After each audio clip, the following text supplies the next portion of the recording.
बिस्मिल्लाहिर्रहमानिर्रहीम। Ladies and gentleman, अस्सलामुअलैकुम वरहमतुल्लाहि वबरकातुहू।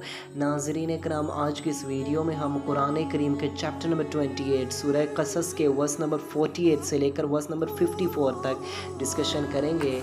आप सबसे गुजारिश है कि अगर आपको हमारा मैसेज पसंद आए तो हमारे इस पैगाम को अपनी कम्युनिटी के दीगर अफराद तक भी शेयर कीजिए और इस कार खैर में हमारा साथ दीजिए। तो आइए बिना टाइम वेस्ट के अपने आज के इस यूनिक से टॉपिक की जानिब बढ़ते हैं।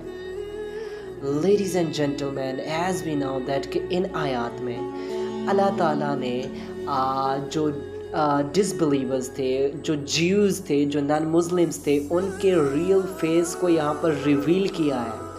फॉर एग्ज़ाम्पल आप देखते हैं कि एट द टाइम जब प्रॉफिट मोहम्मद अलैहिस्सलाम मक्का की सरज़मीन पर तशरीफ़ फरमा हुए तो उस सोसाइटी में जो नॉन मुस्लिम थे, जो क्रिश्चियंस थे, जो ज्यूज़ थे, जो पोलिथियस थे, वो प्रॉफिट मोहम्मद अलैहिस्सलाम के अगेंस्ट लॉबिंग किया करते थे। वो प्रॉफिट मोहम्मद अलैहिस्सलाम आपके मिशन के ख़िलाफ़ एजेंडास बनाया करते थे। वो आपके ख़िलाफ़ रुकावटें बनाने की पूरी कोशिश किया करते थे। वो एंटी इस्लामिक सेंटिमेंट्स को उभारा करते थे।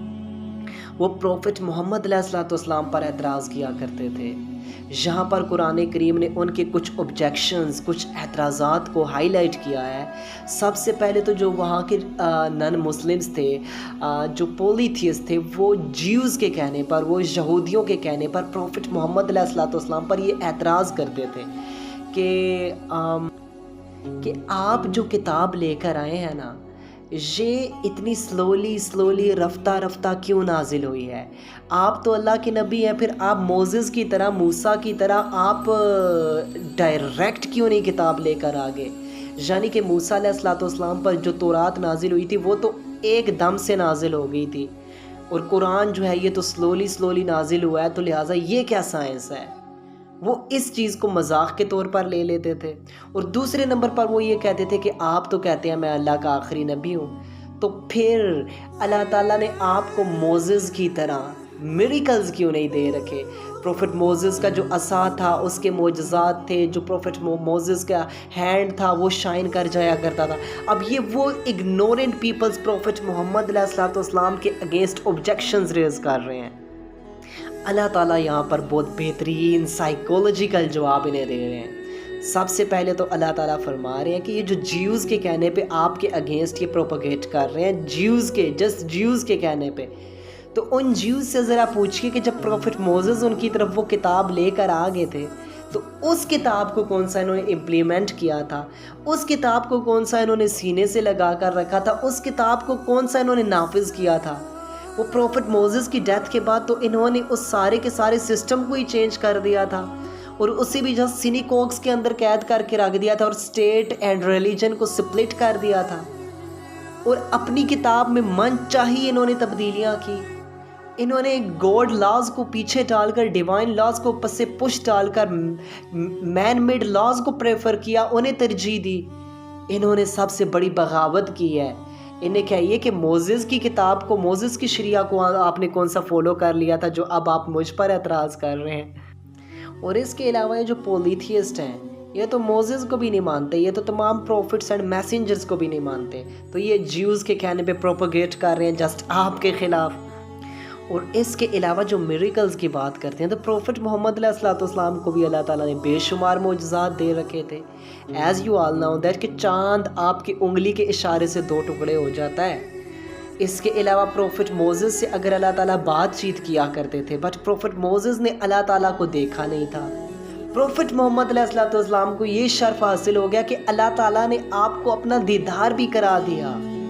और इसके अलावा बहुत से मोजज़ात, अनगिनत मोजज़ात आपको दे रखे थे।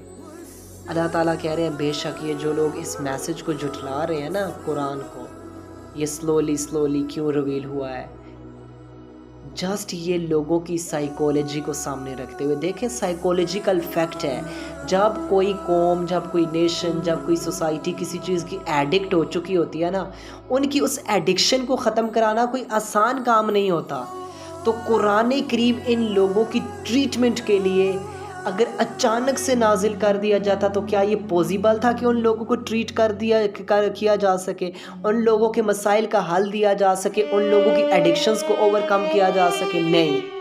اسی وجہ سے قرآن کریم سلولی نازل ہوا، لوگوں کی نفسیات کو سامنے رکھتے ہوئے کہ جسٹ ان پر کسی طرح برڈن نہ پڑے. کہ مثال کے طور پہ اب وہ سوسائٹی جن ایولز کا شکار ہو چکی تھی، سلولی انہیں اس ایول سے، اس برائی سے روکا جا سکے، اس ایڈکشن کو سلولی اوور کم کیا جا سکے. کیونکہ ایک ہی ڈوز میں اس کو اوور کم کرنا اٹس امپوزیبل. یہ تو امپوزیبل تھا کہ ایک ہی ڈوز میں یا ایک ہی بار ریویل کر کے اسے اوور کم کیا جا سکے. تو لہٰذا قرآن کریم تو ہیومن سائیکی کو سامنے رکھتے ہوئے نازل ہو رہا ہے. اللہ تعالیٰ کہتے ہیں کہ یہ لوگ اسے جھٹلاتے ہیں، بے شک ان کے لیے دردناک عذاب تیار کر دیا گیا ہے. ہاں، اگر جو لوگ اس پر ایمان لے آتے ہیں، اس کی امپلیمنٹیشن چاہتے ہیں، اس کی امپلیمنٹیشن کے لیے اپنی لائفز لگا دیتے ہیں، بے شک ان کے لیے جنت کا وعدہ کر دیا گیا. ان کو عظیم، ان کو گریٹ ریوارڈ سے نوازا جائے گا اور وہ ہمیشہ کے لیے خوش رہیں گے.